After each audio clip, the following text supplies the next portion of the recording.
Woo! Hey, everybody. And that was the sound of Theo Huff and Wet Pannies. And we're going to talk about that song. But listen, today is Tuesday and it's 5 o'clock in Chicago and the weather is beautiful. And do you know they're getting ready to open the city back up after COVID? Now, we've been closed, what, over a year? We've been walking around here with masks on our face, social distancing, locked in our houses, afraid to go out. And now everybody, not everybody's had the vaccine, but most of us have been vaccinated and we are ready to get out. And it is, the question is to wear a mask or not to wear a mask, to get vaccinated or not get vaccinated. But you know what? I'm going to bring on my guest and I'm going to find out what he thinks about being vaccinated. Because when you talk to young people about this vaccine, they have another strategy. They look at this thing a totally different way from the way a more seasoned person like myself would look at it. You know, I mean, there are all kind of stories. People say, "Well, you know what happened back during, I guess, what do they call it? Miss Edgar's boy, Miss Evers' boys, when they were doing the thing with the syphilis, they lied. So a lot of people are afraid of the vaccine. They're afraid that they will be lied to again. So some people won't take it. Myself, I've taken it. I've been vaccinated, but I still wear my mask, whether I'm in a large group or a small group. Now, when I'm with my family, we've all been vaccinated, so I won't wear one. But when I'm in a group of people that I don't know, I'm going to wear that mask. So, you know what? I'm going to play a little bit more of this song, and then I'm going to bring my guest in. And the first thing I'm going to do is I'm going to allow him to introduce himself. And then we're going to find out what does he think about being vaccinated? What does he think about having to wear a mask? And the reason is when you're in the entertainment industry, can you imagine wearing a mask trying to sing? Come on, be for real. So we're going to play a little bit more of this song, and then we're going to bring the guest in, and then you can comment and give me opinion of what you think about this song. It is what it is. With Pannies. We'll be back in a moment.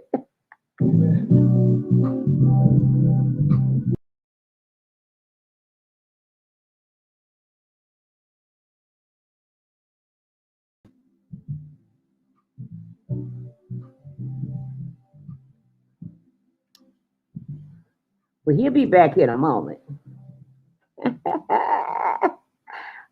Oh, there he is. Okay, there he is. So we won't have to play it again.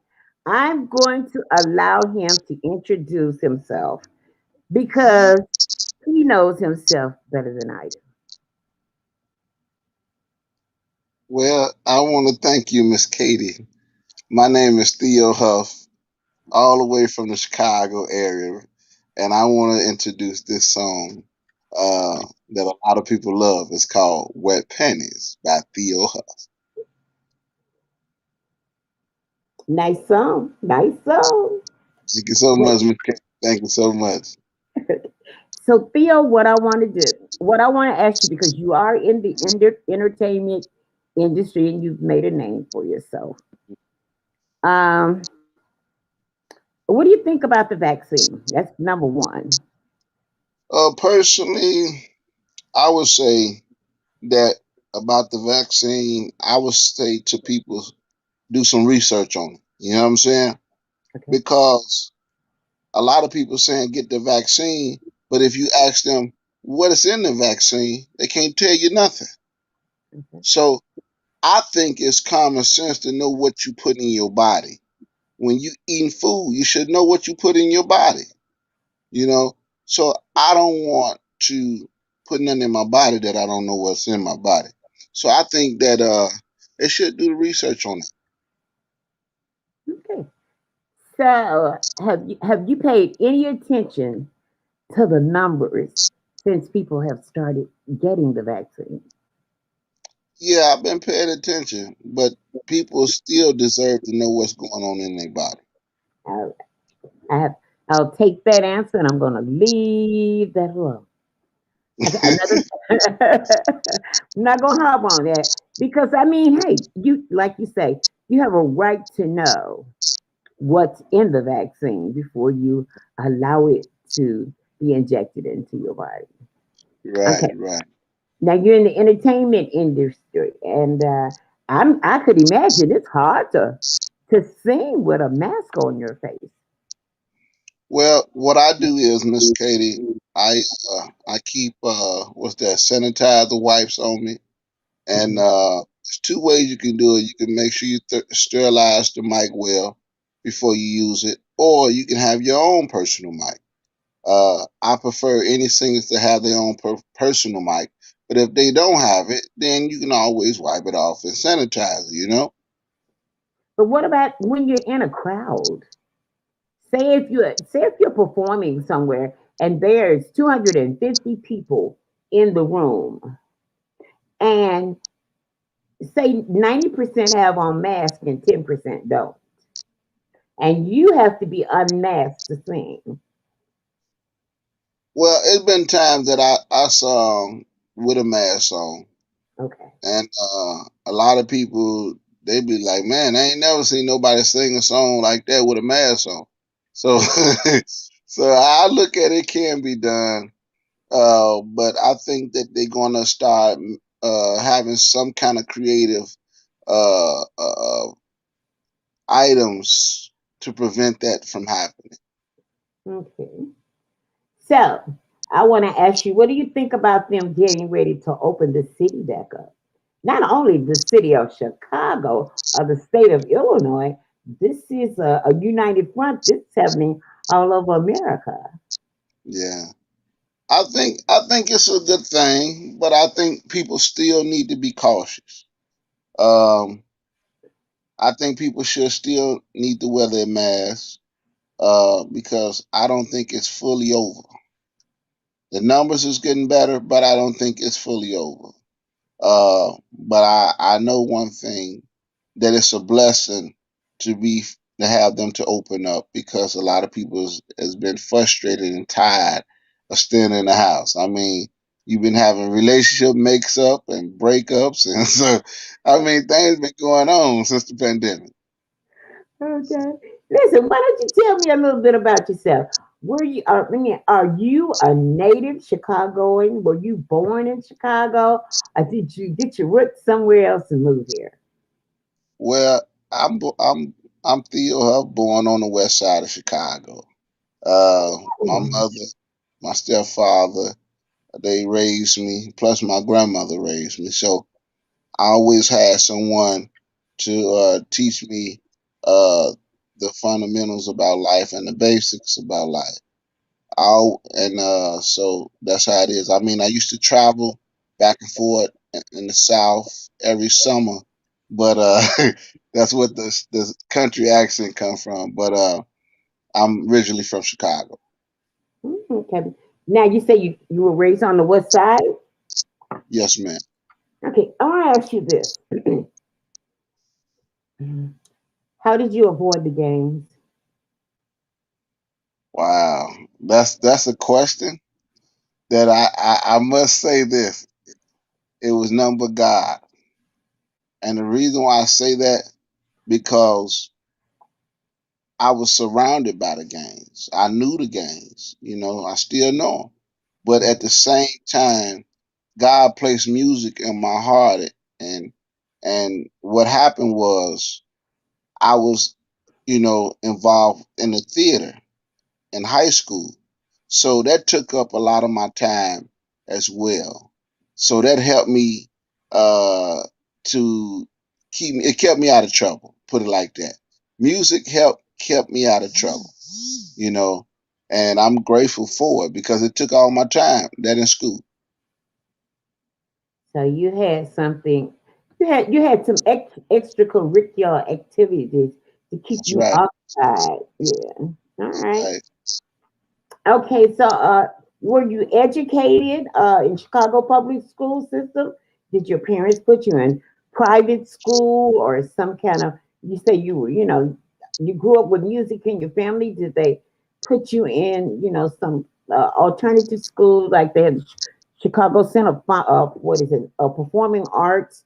Did you go to a, some type of special school?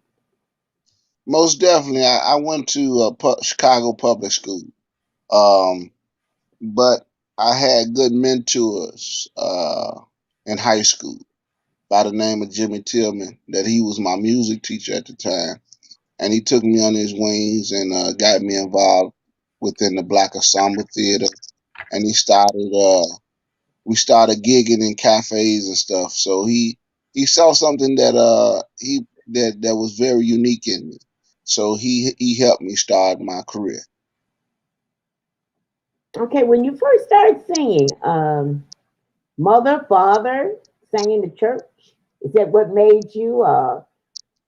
Usually it's something. It's either the parents playing the music in the house, or you go to church, and especially if you go to a sanctified church and the music is real good, you know, Oh, because it's a good kept secret. Sanctified church can even make a kid move its feet. oh So, yeah. Well, how did well, you? Miss How did you get interested?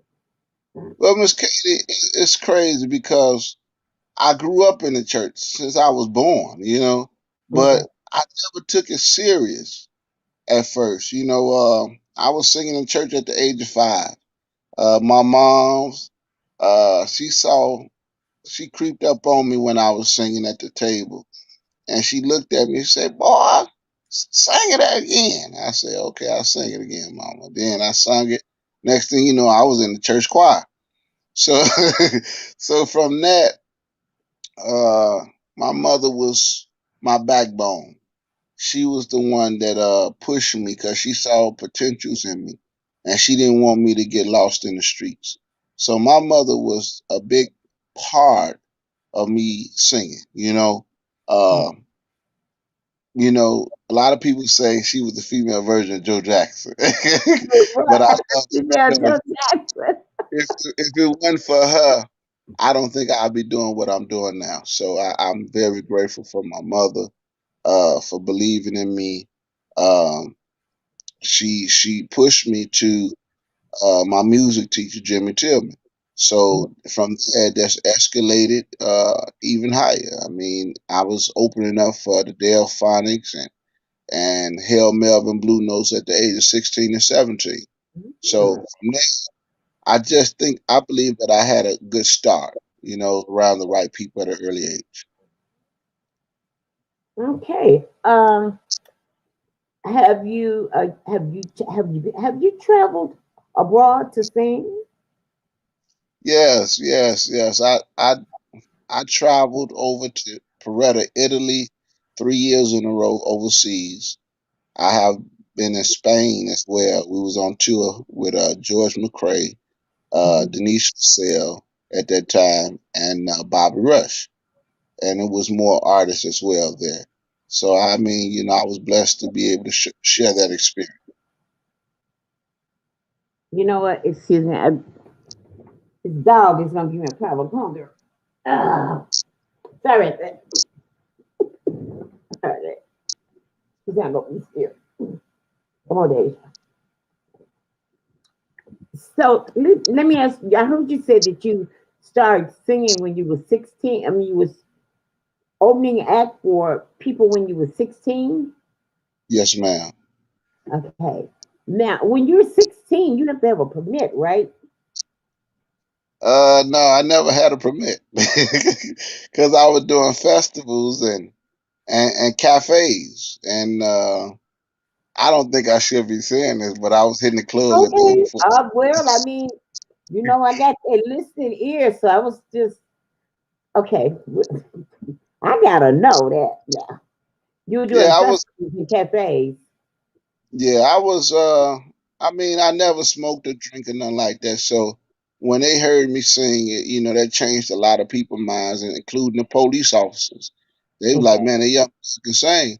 We want to hear him sing." So it was the gift from God that had people believing in me. Okay, so what have you recorded before with Pannies? I recorded a song called "It's a Good Thing I Met You." And Mhm. the legendary Mr. Benny Lattimore wrote that song for me. The one sing "Let's Straighten It Out." And I recorded a whole CD before Wet Panties came out. Oh, okay. Did you write all your own music? Have you written music for other artists? I have written some music that I have in my catalog, but I also had help to write my materials like the legend Mr. Paul Richmond. He wrote Shining Star for the Manhattans, In the Mood for Tyrone Davis. He also worked for Willie Clayton, written for Willie Clayton before. So I have some people that write for me that have been in the industry a long time as well. Okay, so how did COVID affect Theo Huff? I mean, it has affected some of the biggest artists because I Yeah. mean, you look on Facebook during COVID, and there the artists are there. Some of them now did free concerts, and some of them found a way to monetize hmm concerts right here on Facebook. So how did hmm it affect you and your finance? It affected me a lot when it came down to performing. You know how you just missed the stage and you missed the money coming in. So I had to do other things to keep up afloat. I was working for the board of education at the time, so it didn't affect me that way too much. But when it came down to making extra money doing shows, it affected me in that area. Okay, so do you have any shows on your agenda that are coming up soon? Are are you going back into any? Do you have anything in the studio laying around that's about to be released? Or I mean, Well, what's next for Theo Huff?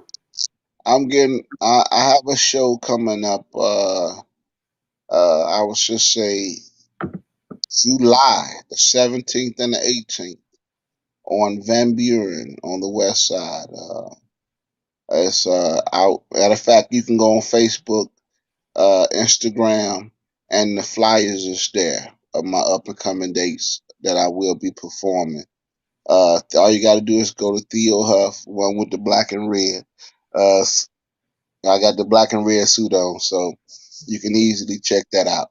But I'm also getting ready to do a video shoot from my latest single called "Let Me Come Back Home." Um, so I mean, we just having a good time. We're making it happen. Okay. Let me ask you this: How has Theo Huff given back to the community? Actually, what I do with the community. I help feed the homeless, but it don't be broadcast because I'm humble and I don't brag about what I do. I just do what God blessed me to do. When God bless me, I feel that I should pass on the blessing, even if it come down to donating my service, my time, uh, and it just that way. I like to bless the needy, people that in need, because you know God will bless you back. It might not come out the same way you dish it out, but please believe me, He gonna bless you abundantly. It could be your health, anything. So I mean, I just thank God for His blessings, regardless. Even when it come down to just waking up every morning, I'm thankful for that. Okay, do you own your own like what is it, catalog? Yes, ma'am. I own, I would say 70%. 70%. Okay. What happens when you don't own your own catalog? If you don't own your own catalog, other people can do other things with your music as well. It's like So you you, don't own it, right? huh? It's like you don't own it. You just singing it.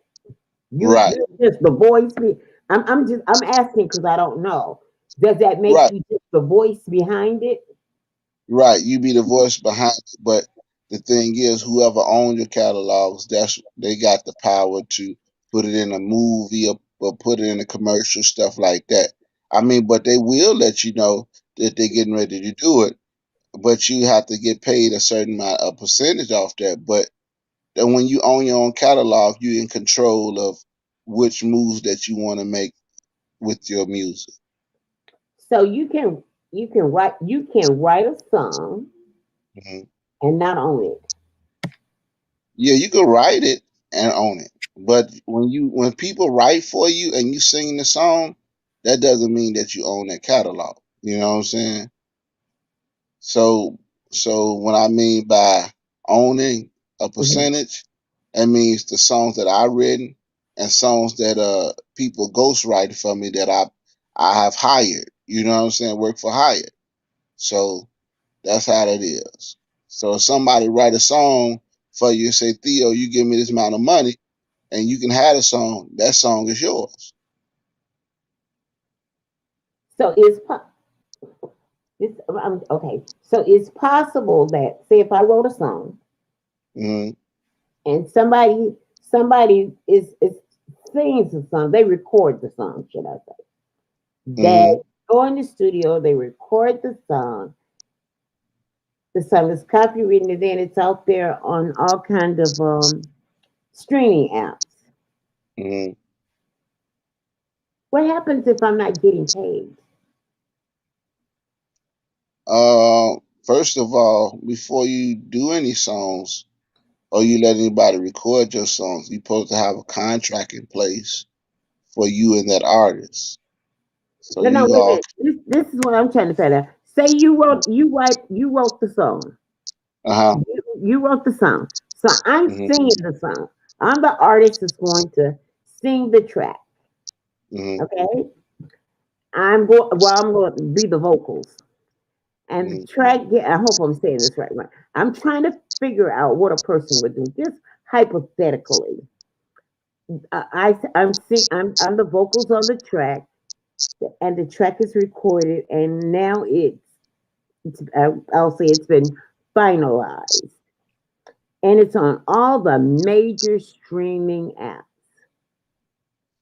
It's two ways you can go about that.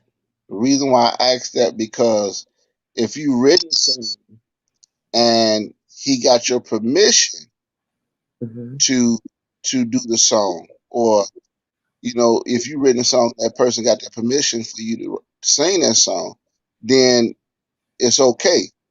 But y'all have to have something in the paperwork saying what kind of percentage that both of y'all can get. You know what I'm saying? Oh, okay, okay. So that's the reason why I say that. But if a person recorded the song without your permission, then you could take the whole song. Okay, I was just, that was a hypothetical question, and I just wanted to know because we live in a world, and I'm always looking and seeing articles where, like people don't own their magazines, and uh, Mm, I'm reading back where back in the day, artists they didn't get the correct royalties, you right, know, right. from Mm, from from musical talent, and mm, later on they sued the company, and mm, they got big settlements. And I was just mm. wondering, how did that work? And I was just wondering, it's like if I just went in the studio, we recorded a song and the song was out there, but I wasn't getting paid, you know, Wow. how would you go about doing that? You know. Mhm. So you say it has to be some type of agreement. It has to be some paperwork or something. Has to be like a Some, contract. but you also got to have proof that you have written a song. You know, Mm-hmm. if you then that will stand up in court. Oh, okay. All right. So most of the music that you sing, you write it. I mean, you did say you have writers, but I'm saying the majority of the music that you have out there is this music that you wrote? Some of them I wrote, and Mm. some of them I partnership with writing. That means that I've probably written two verses, and another person probably wrote another verse of the same song. So it could be between you writing a whole song and you partnering up with somebody to help write a song. Okay. That's the difference. And royalties, they just keep coming, right? Long as the song is being like played or used in some fashion. Yes, man. Oh, okay. Okay, I'm gonna play this song. We're gonna come back. We're gonna ask you another set of questions. All Yeah. right. Yes, man. All right. We'll be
I want to remind you that you are listening to Rhythm Flow Radio right here on Facebook Live, YouTube, and a Spreaker. Today is Tuesday, and it is a beautiful day in Chicago. You know, if you've had your vaccine, I still wonder: are people going to go around? I wonder if people going to take their mask off and just go around freely. You know, are they going to go without their mask? You know, and if you're one that are going to go without your mask, hit me up and let me know how you feel about that. I mean, COVID is still out there. I'm not going to say that we are in the pandemic that we're in before, but COVID is still out there, and we still have to be careful about how we take care of ourselves.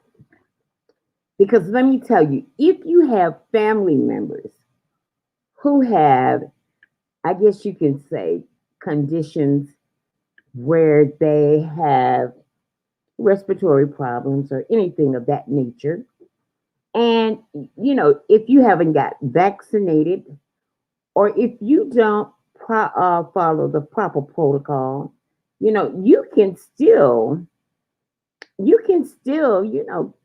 I mean, you can have a vaccine from what I've heard and still get COVID.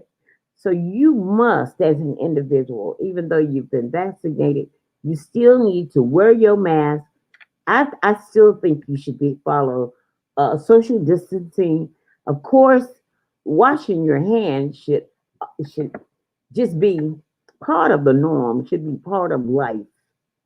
Going to the bathroom when you come out, you should wash your hands. Anything that you do, you should wash your hands. So that should be part of your daily routine. Just because you had the vaccine, don't lighten up. You know, take care of yourself because just because you had the vaccine, it doesn't mean that you can't get COVID. So it's so important that we as individuals take care of yourself. We're waiting for Mr. Huff to come back, and as soon as he comes back, we have a few more questions that we're going to ask him.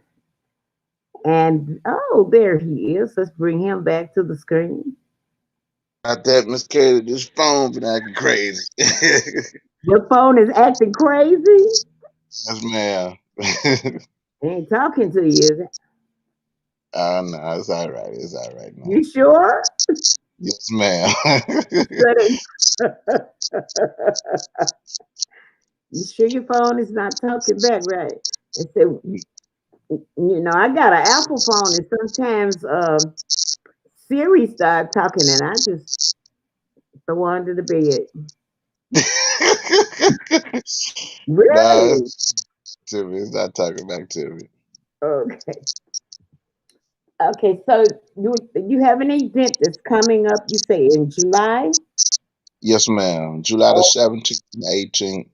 Um, they can actually go on Facebook on my page and look at it. The flyers there. All the information is there. okay. This is what I want to. Have you ever collaborated any songs with a female? Yeah, a matter of fact, I just did a collaboration with a wonderful artist. Her name is Jessie Terrell. Matter of fact, we did a song called "Stay the Night," and it turned out pretty good. Okay. Is that track out there on any of the streaming devices? Yes, ma'am. You can get it from any digital outlets. You can go to Okay. iTunes, Spotify, anything on the internet. You can get it. Okay. I noticed that when you and Lady Petite Hmm. were doing Mojo Lady. Hmm. As a matter of fact, you got a great stage presence too, just like her. Uh, Thank you. I noticed that y'all were really, like getting down in it. So I was wondering, Yeah. would you ever do collaborate on a song with her? I would love to work with Lady Batiste. You know, she's a wonderful person. She have a good humble heart. You know, and Hmm. it would be more that's an honor to be able to work with her. So y'all should reach back and get one of those oldies but goodies from back in the day, like a Marvin Gaye, Tammy Terrell thing. I'm just putting that out there. Let me shut up. I could see y'all doing it just from what I saw the other day when you all were singing. I thought about that.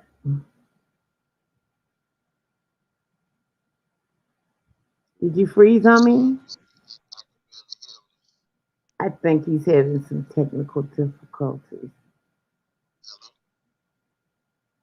Okay, I think he's having some technical difficulties with the phone.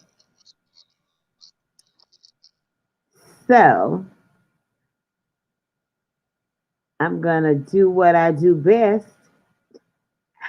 I'm gonna say good evening to everybody, and I'm gonna tell. This is Tuesday, and I'm gonna tell everybody to enjoy the rest of the week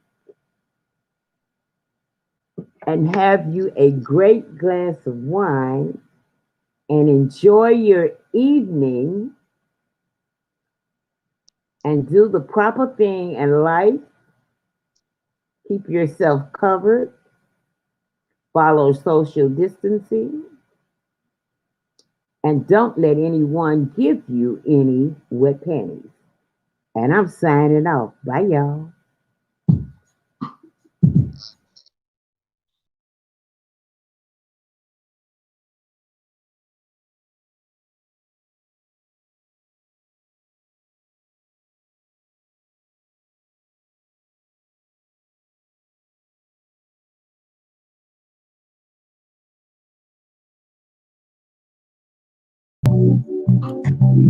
Ooh.